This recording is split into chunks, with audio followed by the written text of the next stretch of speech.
Mbahaye ikaze inshuti bakunzi ba Karibu Time by'umwihariko breaking news. Numwanya rero tubagezaho amakuru ashyushye avugwa hirya no hino kwisi. Amakuru yacu rero mukaba mubizi neza ko tuyabagezaho mu rurimi rw'ikinyarwanda, akaba yaragenewe mwebwe muvuga ururimi rw'ikinyarwanda muri hirya no hino kwisi. Amakuru yacu rero ari buze kwibanda ku nkuru iri kuvugwa cyane muri Afrika. Iyo nkuru nta yindi ni inkuru y'urupfu rwari perezida wa Chad. Uyu nguyu ni perezida Idriss Déby Itno, wari waragizwe marshal mu bihe byashize. Akaba inkuru ye yarumvikanye kuri uyu wa kabiri mu itangazo ryanyujijwe kuri televiziyo y'igihugu cya Chad. Ryavugaga ko uyu mugabo Idriss Déby yishwe n'ibikomere by'amasasu yarasiwe ngo mu mirwano yaba yarahuzaga ingabo ze ndetse n'ingabo z'umutwe w'inyeshyamba za FACT zirwana mu majyaruguru ya Chad. Aya makuru rero ntavugwaho rumwe ku urupfu rw'uyu mugabo w'imyaka 68 wayoboye Chad mu gihe cy'imyaka 30 ahiritse ku butegetsi Hissène Habré. Urupfu rw'uyu mugabo ntabwo ruvugwaho rumwe. Hari amakuru avuga ko ngo yaba yarishwe arashwe na bamwe mu bamubaga hafi cyangwa se mu bamurinda, dore ko harimo n'umuhungu we umusimbuye ku buyobozi bw'iki gihugu mu gihe cy'inzibacyuho amezi 18. Nubwo muri uyu mujyi no hirya no hino muri Chad havugwa umutekano, ingabo ziryamiye amajanja kuko igihe cyo cyose umutekano ushobora kutaba mwiza. Hagati aho ngaho ingabo z'Abafaransa ibihumbi n'ibihumbagiza bibarizwa muri iki gihugu nabyo biryamiye amajanja. Muri iyi breaking news turibuze kuganira n'impuguke mu bya politika muri kariya karere kumva ese koko Idriss Déby yaba yazize abahanganye nawe ku butegetsi. Muri aya makuru kandi turibuze kurebera hamwe ibijyanye n'uruzinduko rwa perezida Paul Kagame waba waranyarukiye mu gihugu cya Angola kuri uyu wa kabiri. N'urugendo akoze nyuma y'igihe gisaga umwaka atava mu gihugu. Uyu mukuru w'igihugu akaba yarazwi cyane mu bakuru b'ibihugu bakunda kunyarukira hanze y'igihugu. Ese uru rugendo rwa perezida Kagame mu gihugu cya Angola rwaba ruhatse iki? Ese ibingibi ne byaba binyomoza abakwirakwije inkuru z'uko perezida Kagame ngo yaba atakiriho? Ibi nabyo turaza kubirebera hamwe muri iyi breaking news yacu. Muri aya makuru kandi turibuze kugaruka ku nkuru iri kuvugwa cyane hano muri Amerika, ikaba ari inkuru ivugwa kandi ku isi, aho urukiko rwo muri Minneapolis cyangwa se muri Minnesota rumaze guhamya icyaha umupolisi witwa Derek Chauvin kuba yaragize uruhare mu rupfu rw'umwirabura George Floyd. Uru rupfu rukaba rwarabaye umwaka washize, hari mu kwezi kwa gatanu ku itariki 25. Urupfu rwa George Floyd rwaravuzwe cyane hano muri Leta Zunze Ubumwe za Amerika, rukaba ari urupfu rutishimiwe n'abo mu bwoko bw'abirabura na benshi mu bazungu bahamya ko uyu mwirabura yaba yarazize ibijyanye no kuvangura uruhu. Urukiko rukaba rwahamije ko uyu George Floyd yazize kuba uyu mupolisi Derek yaramutsikamiye n'ivi kugeza aho aburi umwuka bikamuviramo urupfu. Izi ni breaking news muri Karibu Time. Reka mbararikira mu mwanya gukurikirana aya makuru ku buryo burambuye, cyane cyane ko turi kumwe n'impuguke ku bibazo twavuzeho mu ngingo zacu.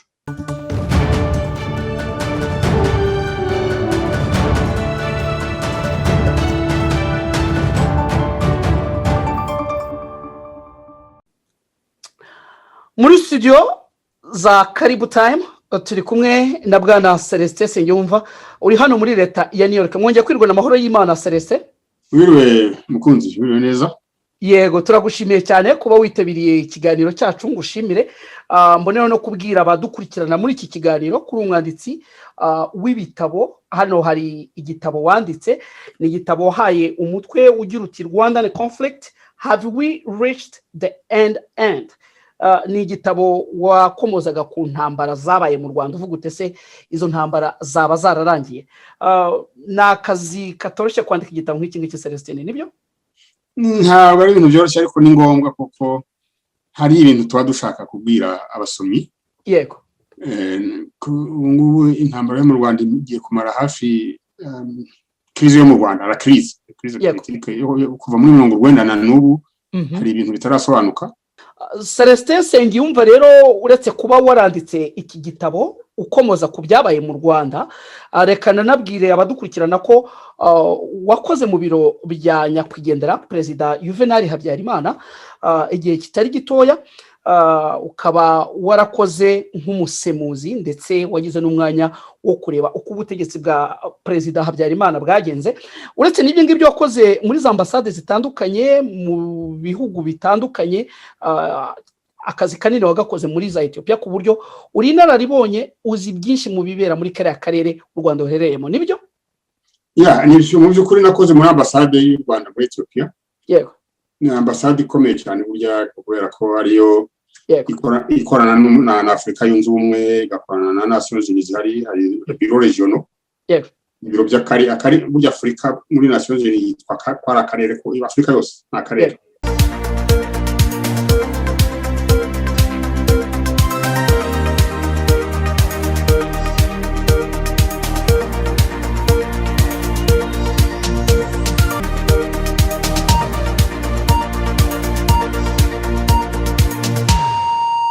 Urakoze cyane. Impamvu rero twagutumiye muri iki kiganiro Celestin Nsengiyumva ni impamvu ikomeye kuko uyu munsi hatangajwe urupfu rwa wari perezida wa Chad Idriss Déby Itno, akaba yari ku ipeta rya Marshal. Ni umwe mu baperezida bayoboye muri Afrika igihe kirekire kuko yaramaze imyaka igera kuri 30 ku butegetsi. Uyu rero biravugwa ko ngo yaba yaguye mu mirwano. Ni amakuru yatanzwe n'inzego za leta ya Chad, bakavuga ko yaguye mu mirwano, ariko hari n'andi makuru avuga ko yaba yarashwe na bamwe mu basirikare bamurinda. Ibi ni biri kuvugwa, turaza kuza kubisesengura. Wenda reka mbwira abadukurikirana ko Perezida Idriss Déby yafashe ubutegetsi ahiritse wari ku butegetsi hariya muri Chad. Uyu nguyu ni Isenabre waje kuza no gukurikiranwa aregwa ibyaha bikomeye byo kwica abantu no kwica amategeko ajyanye n'uburenganzira bwa muntu hari mu 1990. Uyu mugabo rero akaba yaragiranye umubano mwiza cyane n'Abafaransa igihe kirekire ku buryo muri kiriya gihugu cya Chad harimo n'ingabo nyinshi z'Abafaransa.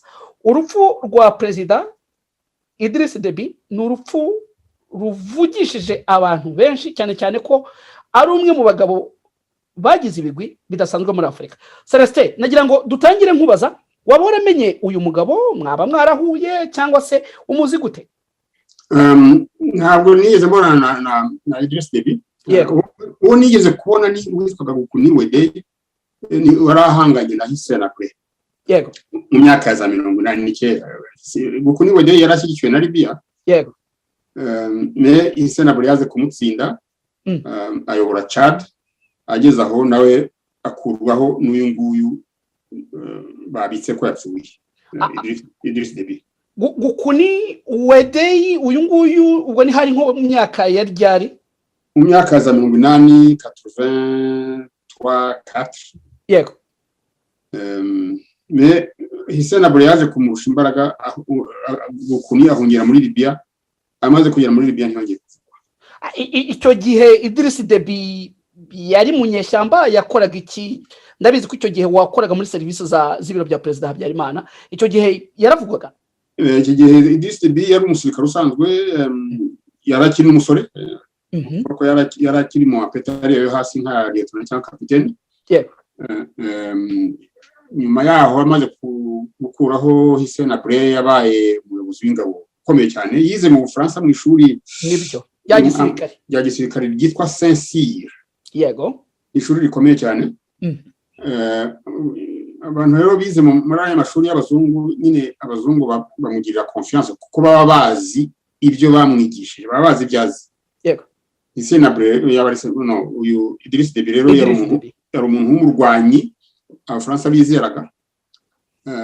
ubu turimo tuvugana nakubwira ko abasirikare ba Chad bari mu butumwa bw'amahoro muri hariya muri za Mali barwanya bya byihebe by'abayisilamu abakomeye cyane batuma biriya byihebe bitabasha kugira icyo bikora ni abasirikare ba Chad.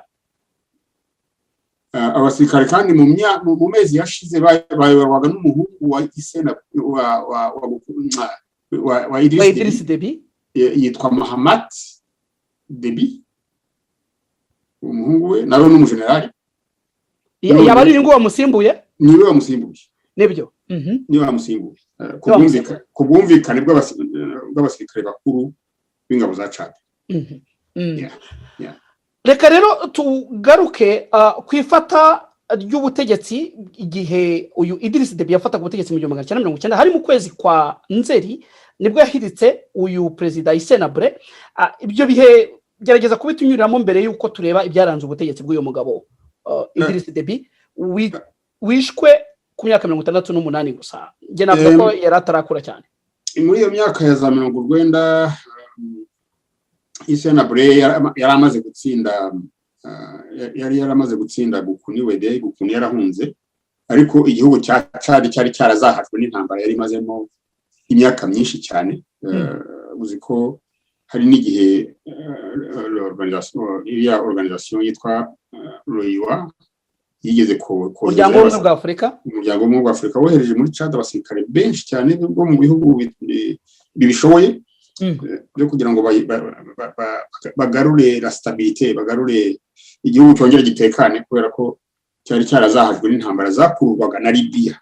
Yego bari bafite n'intara Libya yarafashe yitwaga la Bande d'Aouzou. Ni intambara yoretse imbaga ndetse n'intambara bivugwa ko igihugu cy'Ubufaransa cyakomeje gufasha leta ya Chad kugira ngo ibashe gutsinda. Ariko ubu ngubu Idriss Deby yishwe havugwaga umutwe ukomeye cyane wiswe FACT, akaba ari umutwe warwanyaga ubu butegetsi bivugwa ko wateraga uturuka mu majyaruguru ya Chad, no kuvuga mu gihugu cya Libya.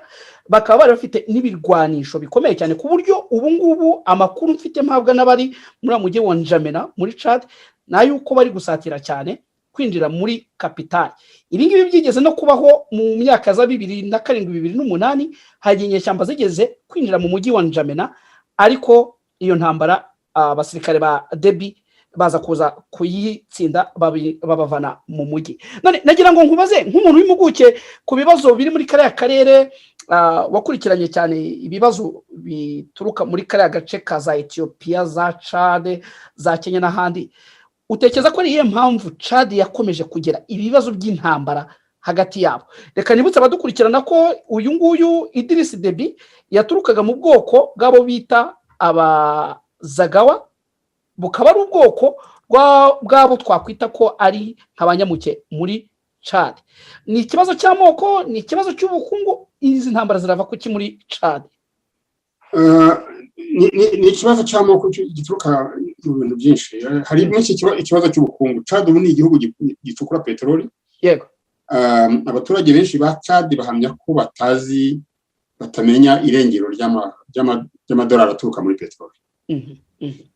Bakavuga bati igihugu cyacu gifite peteroli ariko ntabwo turashonje, ntabwo nta kintu twigeze peteroli yacu nta kitumariye.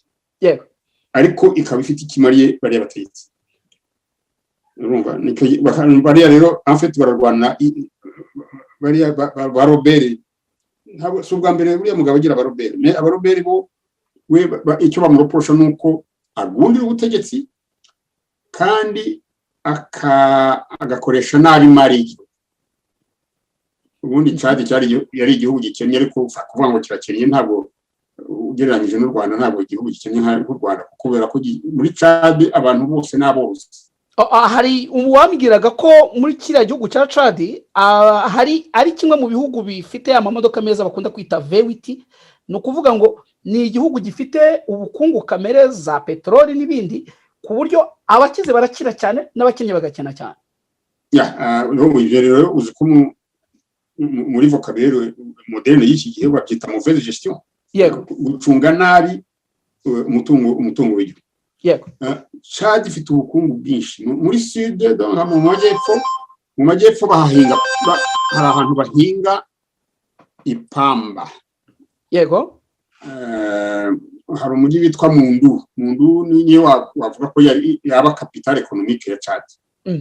Coton Chad iba Mundu yego niyo yambika abanye Chad ndetse n'abantu benshi bo muri Sahel kubera ko nyine ariho bahinga ipamba. Aho mu majyaruguru n'aborozi hari inka nyinshi cyane muri Chad. Yego inka nyinshi kandi le pays est plat ariko la gouvernance ukuntu igihugu kiyobowe bigenda bituma bamwe bijujuta ndetse bikabaviramo kugira des rebellions donc kugira inyeshyamba kwivumbura ku butegetsi nko muri kiriya gihe wavugaga mu mwanya nko muri za 2007-2008 hari inyeshyamba zaturutse mu mujyi witwa Abeshe hafi y'umupaka wa Sudani zikora nka kilometero 500 zigana N'Djamena. Mais uriya mugabo Idriss Déby nakubwiye ko yize mu France n'umustratégie ubwo yarabaretse baraza bagera au port de N'Djamena agamije kugira ngo bagere kure cyane aho baturutse baze kwiroturuva carburant yabashiranye amaradiyo yabo yabashiranye kugira ngo be kubasha gukomunikana hanyuma baze kubura nuko basubirayo yabatanze inyuma. Urugamba rarutsinda. Hari abavuga ko abafaransa ngo baba barabimufashijemo kugira ngo abatsinsure, byaba ari byo? Nta kundi byagenda kuko abafaransa bafite base y'Injamena, base y'abafaransa iri N'Djamena ni imwe muri base zikomeye cyane. Ni base ikomeye cyane, ni stratégique kubera ko la base de N'Djamena ituma indege za gisirikare z'abafaransa ziri à seulement 1 heure par exemple de la région ya Afrique centrale. Ibyo bisobanura iki? Ntabwo mbyumva neza. 1 heure ni ukuvuga ngo indege ishaka donc haramutse habaye une crise à Bujumbura. Yego. Mu masaha abiri les Français bashobora kuba intervenir bakaba bagezeho n'ibikoresho byabo byose. Indege zihetse amasasu n'ibikoresho. Habaye une crise à Kinshasa, habaye une crise à Libreville, habaye une crise ahari hose muri kariya karere, la base yabo iri N'Djamena ishobora gutabara mu gihe kiri hagati y'isaha n'amasaha. Perezida Macron amaze kohereza ubutumwa avuga ko babajwe n'urupfu rw'inshuti ye cyangwa se inshuti y'abafaransa. Niyo mpamvu nyamukuru ituma abafaransa bagaragara cyane muri politike ya Chad, by'umwihariko bakagirana umubano wihariye na nyakwigendera Perezida Idriss Déby. Nakubwiye ko Idriss Déby yize Saint-Cyr. Yego. Ni umuntu wabo, nibo bamwirereye. Twavuga ko nabo bamushyize muri ku butegetsi yenda kugira ngo asimbure Isenabre. Isenabre y'abafaransa bari bafitanye icyo bapfa. Isenabre yari yarigeze gufata otage abashakashatsi b'abafaransa. Yafite ikintu apfa n'abafaransa ku buryo kumukuraho nubwo abafaransa wenda bavuga ko batigeze bavuga ko babigizemo uruhare ariko barabyishimiye. Yego. Cyane ko hagiyeho umuntu birereye. Ari we uyu nguyu wapfuye. Ikindi maze kukubwira kiriya kibazo cya la base stratégique de N'Djamena ituma toute la région de l'Afrique centrale, de l'Afrique interlacustre, donc Afrique y'ibiyaga bigari, iri à seulement 1 heure de vol des avions français. Ikindi rero nyine nuko Chad yahoze iyoborwa n'abafaransa mu c'était une colonie française. Bon, donc on va ko Chad ifite une aho iri dans la géographie de l'Afrique, na ahantu stratégique, na kuntu abafaransa bavirira. Ubwo kandi ntabwo twavuze ko nyine Chad ifite petroli, ni igihugu gifite avenir. Yego. Ifite de grands gisements de pétrole. Igisigaye no kureba comment gérer cette manne. Yego, nibyo. Reka noneho twinjire mu bijyanye n'ubutegetsi. Yaramazeho imyaka 30 nkuko twabisobanuye yahiritse ubutegetsi. ariko by'umwihariko muri iyi minsi yari amaze gutsindira manda ya gatandatu ku butegetsi. Twinjira mu bijyanye no kurebera hamwe impamvu zaba zitumye yenda aheriko ku butegetsi, kuko twavuga yahirijwe ku butegetsi ibyo byose, tuvuze ko iyi myaka 30 yari amaze ku butegetsi yaba ariyo mpamvu itumye ahirikwa ku butegetsi, kuko nahoze mvugana n'umuntu muri Chad ambwira ko bamenye mubo mu gatsiko ke bari baratangiye kumwivumburaho bamusaba ko atakwiyamamariza indi manda, ndetse habaye n'imyigaragambyo ikomeye mu mujyi wa N'Djamena muri Chad mu minsi yashize. Hari ndetse n'abakoranaga na Perezida Deby bagiye muri izi nyeshyamba zamurwanyaga za FACT. Ibi ngibi umuntu abivuze yaba akabije Celestin? Ntabwo yabakabije, ntabwo yabakabije rwose. Yego, nawe se umugabo kugira ngo agende amare ku butegetsi imyaka 30 kandi yumve ko atararangiza ashaka indi manda. Yego, uzi ko hano muri Amerika cyangwa no mu bindi bihugu ahenshi utagiye no mu bindi bihugu, reba mu bihugu byo mu karere kiwacu nko muri Kenya cyangwa muri Tanzania. Iyo umuntu muri Tanzania perezida wabamaraho imyaka manda n'imyaka 5, yego, agakora manda ebyiri ikaba imyaka 10, agafata ikiruhuko. Urabyumva? Hano muri Amerika manda ni imyaka 4. Ejo bundi uzi ko hano twagize amatora abanyamerika bakirukana Perezida Trump amaze imyaka 4 gusa, babona yarananiwe. Baravuga bati ibyo batubwiye kuzadukorera ntabwo warananiwe, vaho haje hundi. No, ngaho rero fata bari abanyafurika bene wacu bagenda bakamara ku butegetsi imyaka 9 kuriya, ni ukuvuga ko aba yarananiwe kubera ko ntabwo bafite imbaraga zirutse abandi, bafite abantu bose baremye kimwe, nta muntu ugira imitwe ibiri. Yego, nta muntu ugira ubwonko bune, aba yarananiwe ariko ntabyemera ko yananiwe. Imyaka 30 rero ni imyaka myinshi cyane, nta kuntu hari abantu babifuza kwava, kubera ko uzi ko iyo umuperezida avuyeho hari abantu babyishimira bavuga bati wenda bigiye guhinduka, ibibazo twari dufite bigiye kubonerwa umuti. Ariko iyo yavuze ati ndafata indi manda, baravuga bati bo bya bibazo byacu rero ntabwo tuvuye naho tugiye, ibyo twifuza ko byazashoboka ntibigishobotse. Urumva rero bari abaperezida bamara ku butegetsi imyaka ingana kuriya, nibo ubwabo bikururira abantu babivumburaho cyane ko muri iyi minsi yari yaravuze ko noneho yabaye mareshali. Ibi ngibi biragereranwa cyane n'abandi baperezida nka ba Bokassa. Urabizi ko bagezeho bakavuga bati noneho njyewe ndi umwami w'abami, ndi empereur. Hari abandi baperezida wagereranya mu bihe mwabaye mu bijyanye n'ubuyobozi ubona basa cyane na Idriss Deby? Abenshi ni benshi bose niko bameze. Wafata waruvuze Bokassa. Yego, Bokassa we ntabwo yashatse kuba mareshal, kuko ntangabo yabaye empereur, ariko yabaye empereur, ntabwo byumvikana. Empereur ariko urumva ko ni grade supreme, nayo ntekereza ko idahura n'umugabo nabonye Bokassa.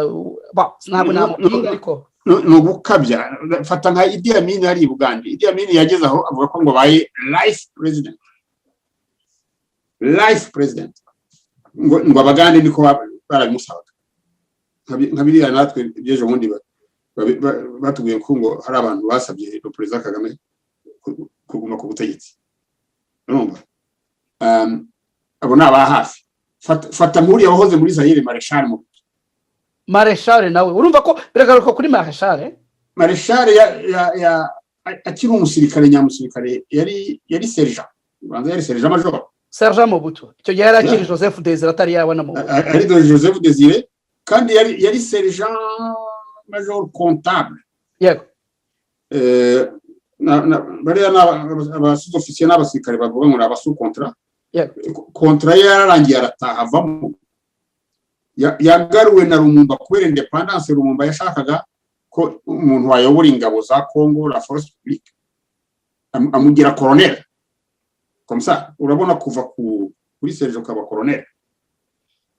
Hanyuma umugabo agenda azamuka atyo, arazamuka araheza, kuko yari yahejeje urwego rw'amapeti y'abagenero, yari yabaye lieutenant general, niryo ryari ipeti ryo hejuru.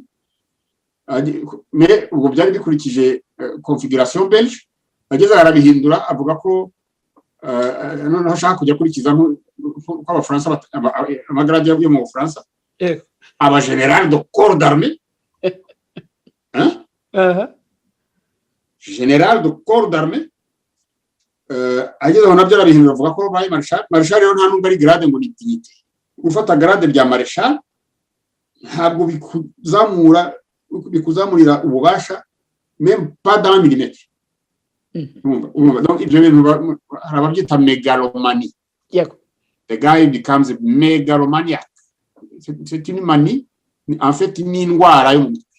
Nibyo ubu dukora iki kiganiro nibwo inkuru y'urupfu rwa Idriss Deby yamenyekanye, ariko amakuru mpabwa n'abari muri N'Djamena hariya muri Chad aravuga yuko ku munsi wo kuri uyu wa mbere hagaragaye kajugujugu ishobora kuba yaraje itwaye umurambo ikawugeza muri N'Djamena mu biro bikuru bya perezida. Hanyuma nyuma yo kururutwa k'umurambo wa perezida hasohotse ibifaru ndetse n'intwaro nyinshi kugira ngo zirinde umujyi.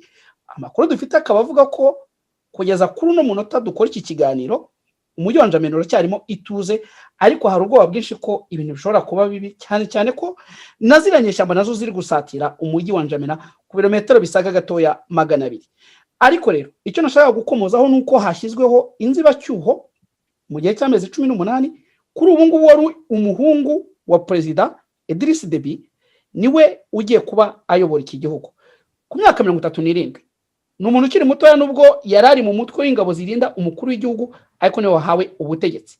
Sese Ngyumva ibi ntabwo bitandukanye n'ibyo twabonye igihe Joseph Kabila yicwaga yasimbuwe n'umuhungu we, abandi ba perezida batandukanye barimo ba Omar Bongo, Nyasimbe Yadema bagiye basimburwa n'abahungu babo. Ibi ngibi urabivugaho iki gusimburwa kwa Idriss Deby n'umuhungu we, biriya bintu hari icyo bikubwiye? Icyo nakubwiye nuko abanyafurika ubanza batarumva iyo tuvuga la république, ubanza batumva république icyo biko la république nukuvuga en fait iriya bintu nukuvuga ko igihugu baba barakiza karima kabo cyangwa bakagiha un système monarchique dans une république. Ni monarchique rwose, nanjye navuga ko ari monarchique rwose. Bon uriya simbuwe n'umuhungu we, Omar Bongo nawe yasimbuwe n'umuhungu we, le président Nyasimbe nawe yasimbuwe n'umuhungu we. Yego. Ubanza na Kadhafi yarashaka ko umuhungu yamusigura ntibitungane, ndetse na Mubarak ngo yarabyifuzaga. Ibyo bintu birasubiza Afurika inyuma kubera ko bari abantu babifuza impinduka badashobora kuyibona iyo abaperezida bashaka ko bazajya basimburwa n'abahungu babo cyangwa n'abakobwa babo.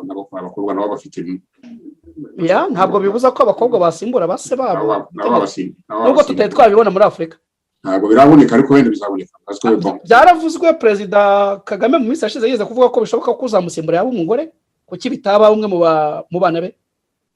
Wenda byashoboka, uretse ko bakiri abana sinzi ariko rero niyo bakiri abana ko Musinga yatiyetse igihugu afite imyaka 10 cyangwa 12. Ariko Ange Kagame ari mu myaka hafi 30, ntabwo mbona ko nta gitangaza cy'uko nawe yayobora igihugu. Ntabwo ntekereza ko kuyobora igihugu ntabwo bisabira imyaka.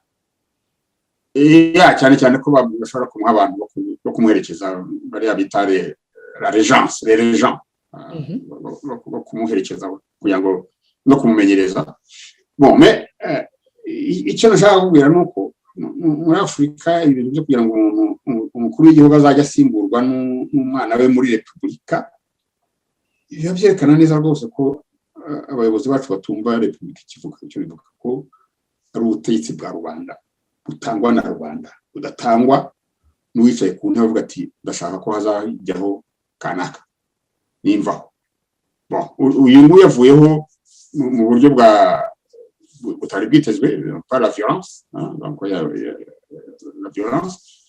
Ngewe mfite impungenge ko biriya bintu batubwira ko yaguye ku rugamba, mfite impungenge ko bishobora umuntu yabifata avec des pincettes comme on dit, kubera ko umuyobozi umugaba mukuru w'ingabo ntabwo ari ujya off imbere, kirazira.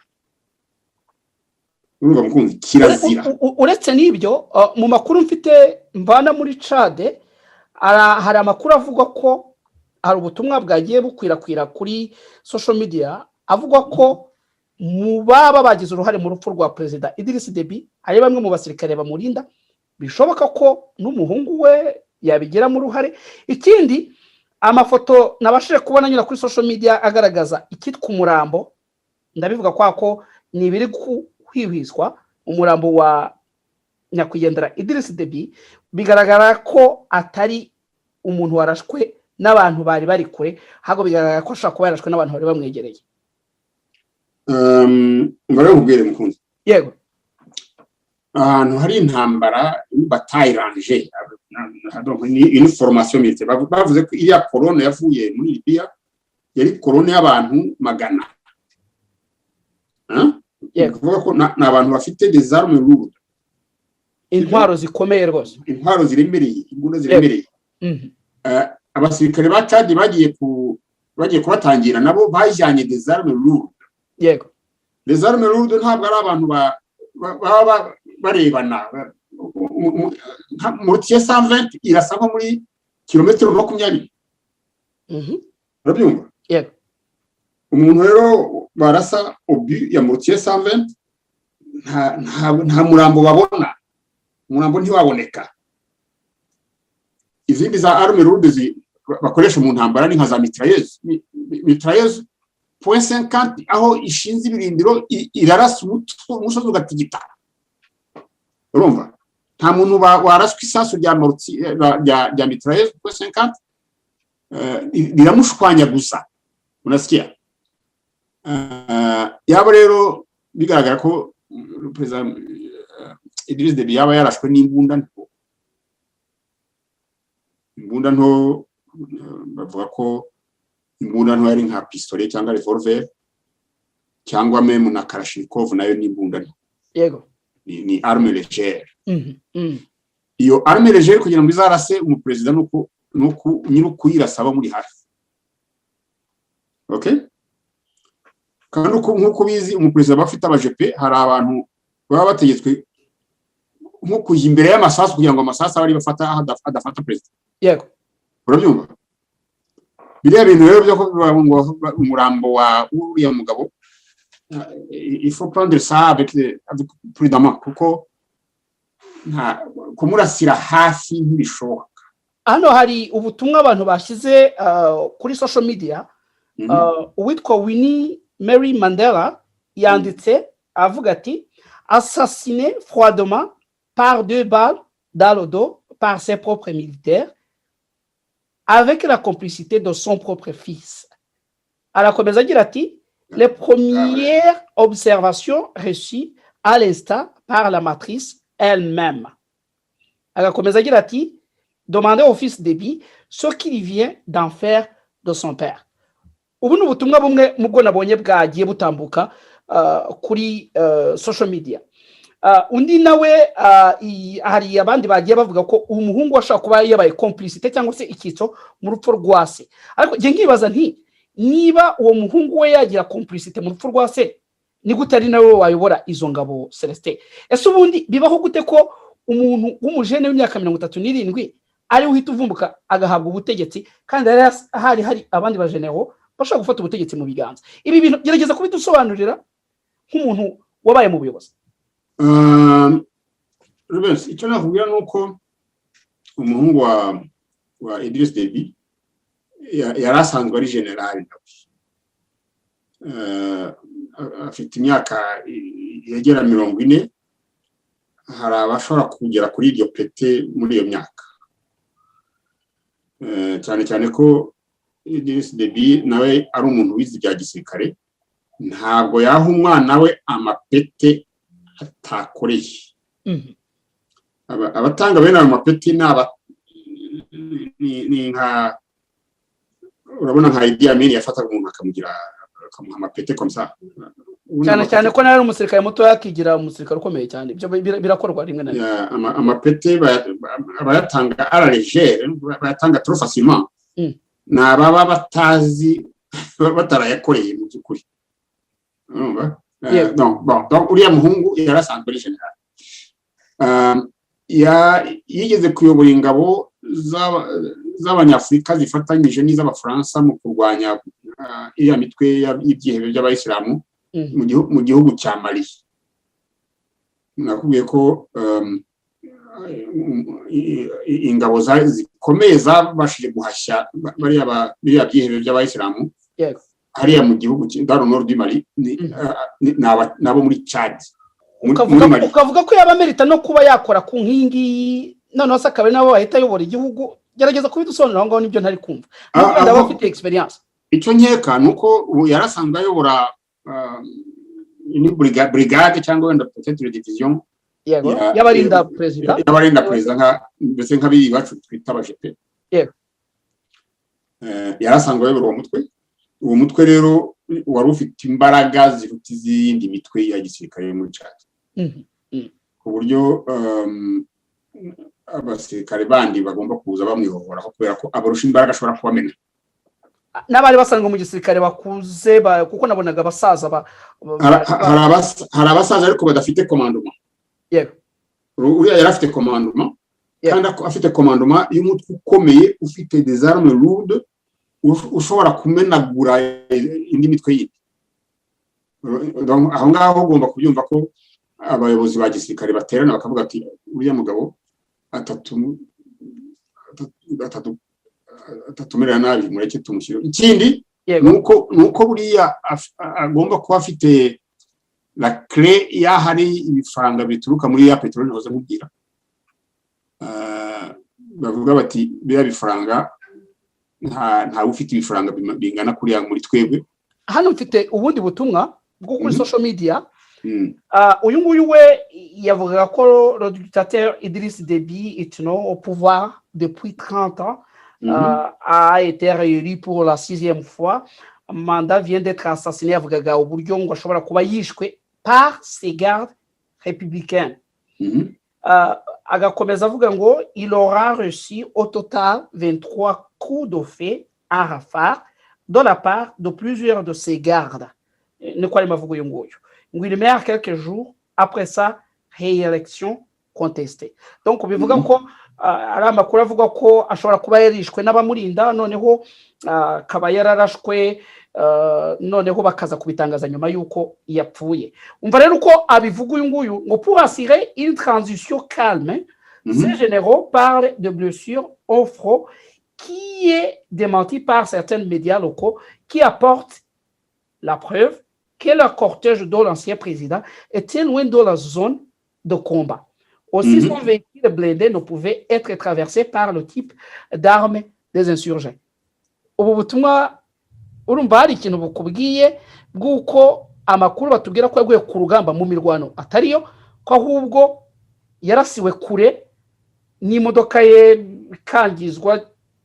Ibingi birabivuga wiki. Imodoka blende amasasu des armes légères ntacyo yayikoraho. Imodoka blende ifite imiryango isasu rigeraho rikanyerera nk'uko imvura inyerera ku makoma. Yego urumva. Donc mais kuba bamugezeho no kuba ko atari mu modoka. Yaba bamurasha amasasu des armes légères no kuba ko bamurashe ari hanze y'imodoka kandi ari hafi ya bamurashe bari hasi. Donc babyita mu Gifaransa babyita abu portant. Icyo gihe rero ntabwo twavuga ko yarashisiwe ku rugamba kubera ko nahoze nkubwira ko les formations militaires donc bakoresha ibibunda biremereye birasakure. Ibyo bibunda birasakure biba byaramushwanyaguje nta murambo wabona.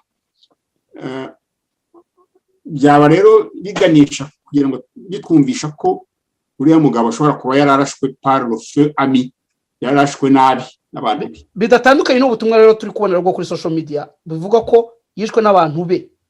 Nta kundi byavugwa kubera ko bari kure kandi ibisasu by'imbunda ziremereye nta murambo ubona.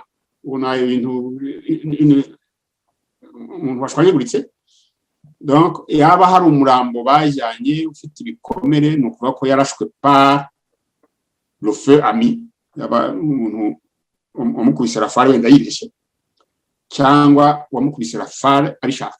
Tuvuge hari n'ibindi abantu bari kuvuga kuko uyu mugabo umugore we Hinda Deby Itno nawe bivuga ko ngo yari afite imbaraga mu butegetsi kimwe n'abandi badamu benshi baba perezida muri Afurika, bakavuga ko ashaka ko harabayeho influence yaganisha ku kwica perezida. Ibyo ni ibivugwa.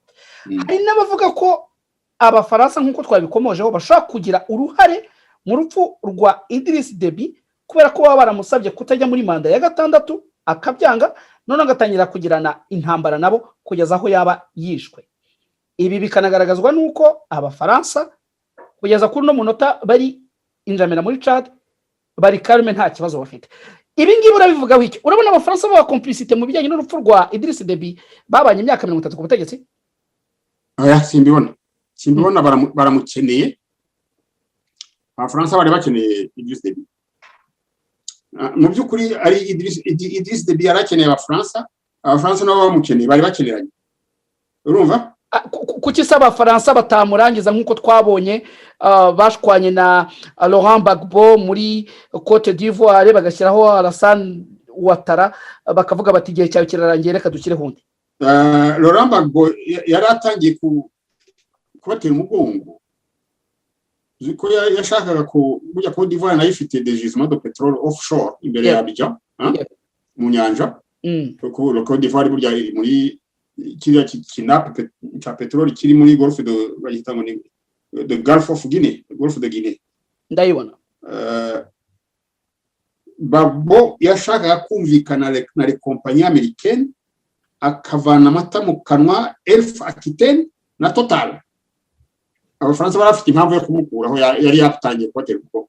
Naho Idriss Deby we bari bamukeneye kandi nawe abakeneye. Ariko niba harabayeho iyo option yuko bamubwira bati manda 6 zirahagije ava ku butegetsi, kuko hari benshi mu bakoranye na Idriss Deby mu ishyaka rye bari bakomeye, bari baratangiye kumuvaho. Hari umwe mu batavuga rumwe na Deby mu minsi yashize warasiwe injamena n'umuryango we. Kuki batamubwira bati dore hatangiye kuba ubushyamirane tanze umwanya n'abandi bajye ku buyobozi, noneho yakwanga hakaba habaho igikorwa nk'iki ngiki? Ntabwo nabyo byashoboka. Wenda byashoboka ariko nyendwa ntabihamye kubera ko nakubwiye ko hari bari bakeneranye abafaransa nawe, kandi rero abafaransa bya alternance zo muri Afrika ils s'en foutent comme le dernier droit domestique net. Ntibabonye ibyo bakoze muri Côte d'Ivoire. Le président de la Côte d'Ivoire yafashe un troisième mandat illégal baremera kandi yaravuyeyo, ku buryo range nkeka ko uriya mugabo yaba yishwe n'abasirikare be, yaba yishwe n'umuntu wabashije kugira cyakagera akamugera hafi kandi atamukundaga. Kubera ko uriya muntu yari umunyagitugu. Wowe mu mwanya niwo maze kwibutsa abatwumva ko muri iki gihe muri aya matora hari abantu baguye inzamena nibyo abantu bari bahanganye nawe.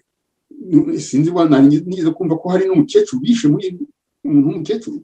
Nibyo ya ubanza yari nyina umwe mu bantu bamurwanya baragiye baramwica bica abandi bantu muri urwo rugo. Ikindi habaye n'ubwicanyi bwinshi butagiye buvugwa muri njamena kuko yari umuntu w'umunyagitugu violent. Rero muri Chad ubwaho haboneka abantu bifuzaga ko avaho. Reka tugerageze kugenda tugana ku musozi w'iki kiganiro ariko tunabihuza na influence abafaransa bagira muri Afrika yo gushyigikira ubutegetsi bushobora kuba ari ubutegetsi bw'abanyagitugu cyangwa se bukaganisha ku kumena amaraso.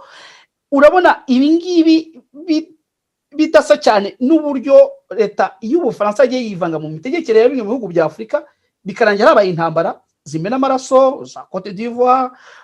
Turabizi byabaye no mu Rwanda, hari n'ibindi bihugu ntabwo twakwirengagiza n'u Burundi n'ahandi ahantu abafaransa bagiye bakandagira. Ntabwo ubona ko bishobora kuba bidatandukanye n'intambara abafaransa bagenda bashyira muri bihugu byacu kandi bashyigikiye abanyagitugu? Abazungu bose bashyigikiye abanyagitugu kubera ko ibyo twe tuba duvuga ko dushaka bien-être, welfare, ko dushaka amashuri y'abana bacu, imihanda myiza, aho twivuriza. Ibyo ngibyo ntabwo byakunda muri Afurika. Bareba inyungu zabo gusa, ntabwo ntibareba izacu. Ntabwo bareba izacu. Muri Afurika habonetse abayobozi nk'abo. Bene abo bayobozi muri Afurika ntibabuze, ariko iyo ahingukije umutwe baramwica. Reba ibyo bakoreye Lumumba, uribuka ibyo bakoreye Sankara, n'est-ce pas? Uribuka ibyo twavugaga byo bakoreye Gbagbo. Uzi ko Gbagbo ejo bundi tribunal yaraheye yamugize umwere rwose, ariko nyine yaramaze imyaka muri prison de Côte d'Ivoire. Ubutegetsi bwagiye mu maboko y'abandi, Yuriya Ouattara, n'est-ce pas? Donc abanyafrika usanga bitaye ku guteza imbere bene wabo cyangwa guteza imbere imiyoborere myiza ituma abazungu batabasha gukama Afurika, barabagambanira bakava. Reka tugane ku musozo w'ikiganiro. Ibibaye muri Chad nyuma y'imyaka 30 ku butegetsi, umuntu yagize ibyubahiro, agira ubutegetsi, akora ibyo ashaka. Nagira ngo utubwire niba mu by'ukuri hari isomo byagombye gusigira abandi bayobozi muri Afurika batsimbarara ku butegetsi. Ba Perezida Museveni bamaze kurenza imyaka 30, muri za Guinée ba Perezida baho bamaze kurenza iyo myaka. Hari ababasatira mu myaka 20 na Perezida Kagame. Bariya barobere barwanya Isenabure, barwanya Idriss Déby, bari mu mutwe wise FACT, wari Front pour l'alternance. L'alternance no kuvuga ihererekanya ry'ubutegetsi. Evidemment baramwe ngo ningire n'abayobozi bacu bo muri Afurika ntabwo ntibankundira, ariko banyemereye, bakwemerera ikintu cyitwa alternance. Agafata imyaka ye manda yatorewe. Hari la plupart des constitutions zemera ko yakongera agatorerwa manda ya kabiri. Iyo manda yarangiza akagenda akava mu nzira mu cyubahiro, akagenda akajiwa akaruhuka. Mu bihugu nka Botswana, muri Mozambique, abaperezida barangije manda zabo barataha, akagenda akajiwa akaruhuka, akaba resource person, akaba patriarche w'igihugu, aho kugira ngo agundire ubutegetsi bazarinda kurwanaho aruko bamukwiye kwisi. Nicyo nabwira bari abanyakubahwa batuyobora, baramutse bemeye kuntega amatwi, ariko ndakeka ko batazakunda kuntega amatwi kubera ko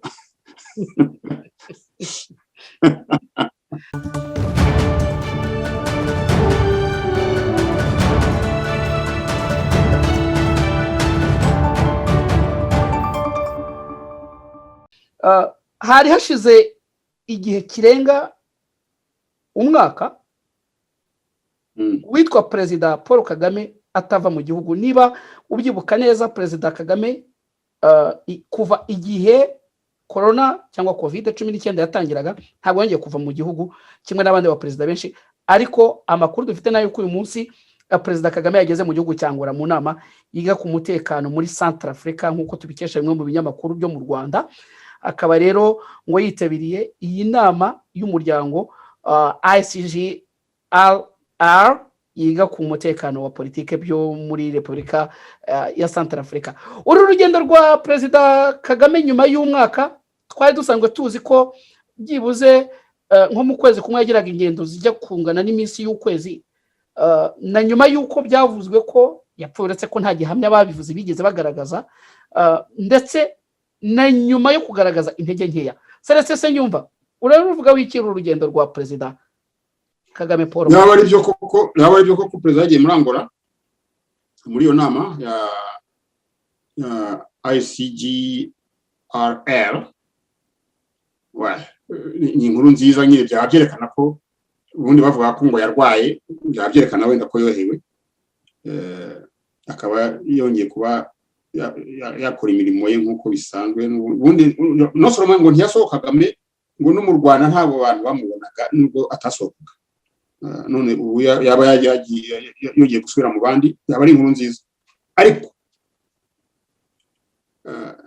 yaba hari abantu bamufasha bumva ibi biganiro abantu bagenda bakora hirya no hino yego akwiye kureba ukuntu yava ku butegetsi ushaka kuvuga ko yagombye kubikora hakiri kare atazamera nka Idriss Deby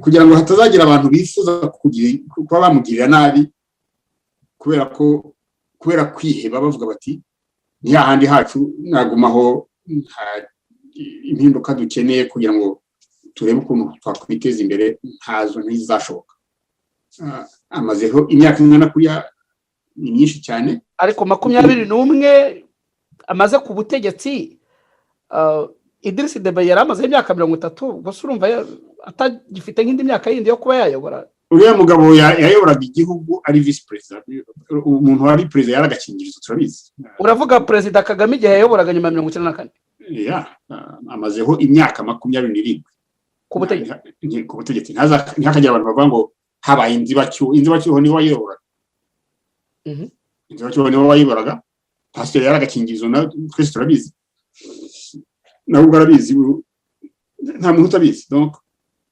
ibintu byo gushaka kugabanya imyaka amazeho bayigira 21 ntabwo bikwiye nta muntu ukwiye kubyemera ndayivuga mbere ku gihe byitwa ko yagire ku buyobozi ariko ni gutyo bivuga uriya mugabo ni umwami w'u Rwanda kuva muri 1994 genda bivuga nk'umunyamakuru ariko nagira ngo tubwire none se waba ufite impungenge yuko nawe yazarenza iyi myaka cyangwa kuko manda ye yagombye kurangira muri 2024 ni mu myaka 3 iri imbere urabona ashobora kuzakomeza kuyobora cyangwa ese kudeta bwirashoboka mu Rwanda nta hantu kudeta idashoboka kudeta ishoboka hano hose